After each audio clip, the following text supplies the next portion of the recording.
Hey guys, welcome back to another video. Today we're out here at Palm Valley Golf Course, which is my local golf club I practice at. Today we're going to be talking about something near and dear to my heart, which is speed training. I love guys like Martin Borgmeier, Bryson DeChambeau, Kyle Berkshire. There's also pros that do things with speed training as well, like Phil Mickelson, Xander Schauffele, and some of the other pros as well.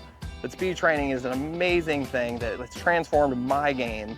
Today we're going to dive into what speed training is, how you can do speed training in an effective manner to improve your game, and we're going to make sure we cover the do's and don'ts to make sure you're not getting injured and hurt here. Let's go ahead and head out to the range and get into this. All right, and I'm sure the first question a lot of you are thinking right now is, what is speed training, right? Maybe you've heard it talked about on TV or some of the YouTube channels. Maybe you've never heard of it at all, so let's get into that to start with. Speed training is you training yourself to basically swing the club, obviously faster. And in doing that, you're gonna come out and you're gonna hit balls pretty much as hard as you can. You need to do stuff like workouts and stuff of that nature. But literally it starts off with just you working out and making some type of effort and just coming out to the range and hitting the ball literally as hard as you can.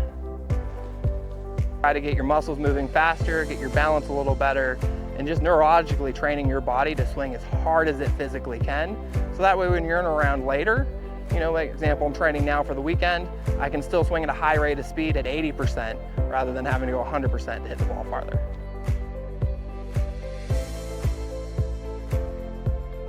Now, one of the big things I want to start off by saying here is it's very important to understand that speed training is going to push you physically. If you're not currently working out in the gym, doing something like yoga or something physical therapy related to get stretched out, get a little more loose and limber, I do not recommend starting off with a heavy duty speed training like I do. Starting out slow, or maybe you're just hitting 5 or 10 extra shots per range session as hard as you can, would be more the way to go there. But you don't want to come out here and swing out of your shoes like I'm trying to show you and wind up hurting yourself. I personally battle back, neck, and knee injuries all year round. So I got to be really aware of my body and the signs it's telling me if I need to slow down or stop altogether. So please, please, please make sure that you are in physical condition to do this. Doesn't mean you have to be in physical condition like I'm in or like a pro or anybody like that. This works for anybody that's capable of doing it. Just know the limits of your body and understand what you're capable of doing before you get started.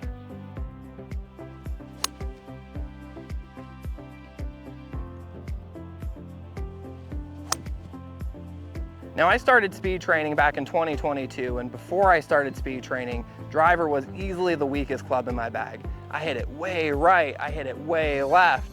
I regularly missed the middle, and I couldn't get it over probably about 250 yards. After watching all these guys on YouTube, I said, this is something I can try. So I got in the gym, I started working out, got a little more muscular, and you get trained as a golf player, and all these people tell you, just swing within yourself, don't swing too hard, nice and easy. And that was a struggle for me as a big, long, lengthy person. Once I started swinging faster, I started swinging better.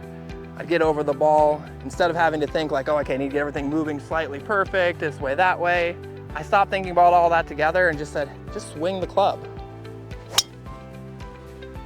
And for me, within the first 30 days of my speed training, me working out in the gym, I instantly saw results. I started hitting the ball straighter, not just with my driver, but my irons. Pretty much every club in my bag benefited from it. The only clubs I don't do any kind of speed training with is like a pitching wedge and lower. No 56, no 52, no 60. Those you don't want to swing fast, those you want to swing slow. At some point we're going to make a great video about driver and how to hit it better, some of the things you need to think of from shaft, grips, and technique. But this is just focused on hitting it hard and hitting it far. Now, like I said, I did that for probably 30 days, saw some great results, and just kept going hard from there. What I do specifically is I come out here to the range, I'll take about 100 to 150 balls, depending on how I'm feeling and the weather, and you literally just set up and hit the ball as hard as you can. And it doesn't matter, that one went way right, and when you're trying to get these nerves to fire, you're not worried about result, you're worried about just getting those muscles moving, getting that good hip turn, using the ground to get up off the ground and hit the ball better. Just getting a good result isn't the point here, it's getting the muscles to work correctly.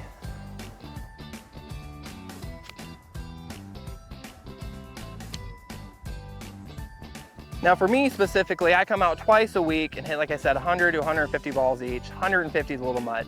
Make sure you're stretching before you start and definitely warm up. I take a 7-iron, a pitching wedge, something, and hit about 10 to 12 balls to get started. And I don't start off swinging out of my shoes. I'll hit 5 or 10 drives before I get fully into it, just to make sure the muscles are all loose. I learned the hard way, if you don't do that, you're gonna have injuries and it's gonna keep you from playing golf. You wanna stay healthy while you're doing this.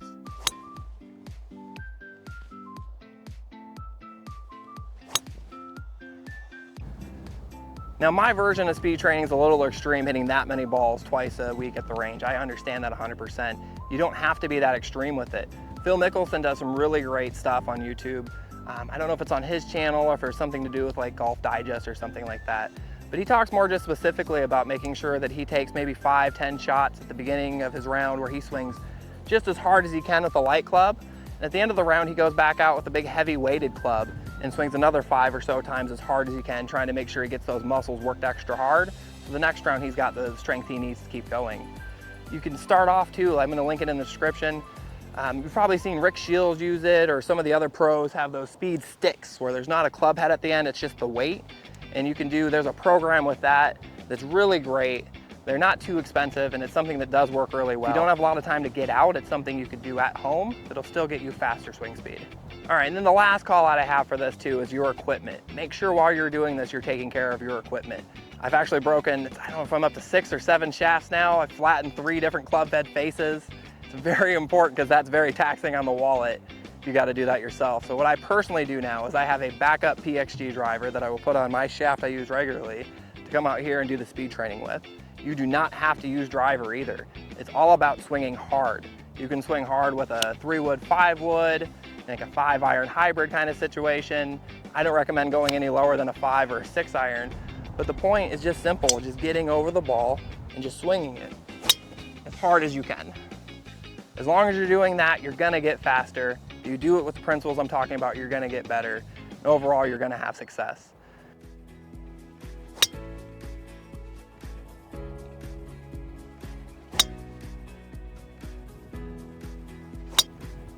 I really hope you've enjoyed some of these tips I have for speed training, and I hope this gives you a better overall understanding of what speed training is. If you get a chance to go out and try this, let me know in the comments below if you've already tried it, if you're gonna try it in the future, your success, your failures, if you have any injuries. I wanna hear all about it, so that way I can make more content in the future that kind of caters to what you're doing. I really hope you've enjoyed the video. If you have, give me a like on the video. If you can subscribe, I'm gonna post more videos about driver, irons, putting. We're gonna have a lot of great stuff coming out here to help improve your golf game. I really hope you've enjoyed what we've been doing out here, and we'll see you next time.